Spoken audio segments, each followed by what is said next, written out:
guys, ito na yung inihanda kong, rellenong zucchini o ang tawag dito ay ripieno de zucchini.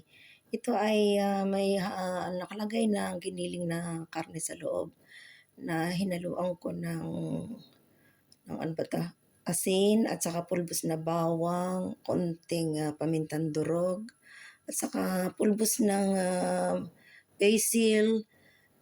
At saka grated cheese. Tapos 'yan pinaghalo-halo ko tapos inilagay ko na nga dito sa loob. Tapos lulutuin ko siya sa, bawang at saka sibuyas na tinadtad sa olive oil at, lalagyan ko naman nitong, ayan, dito sa sauce nitong, kamatis na ito na nasa lata. Napakasarap nitong, sauce na ito. Ito ay sikat na brand dito sa Italia.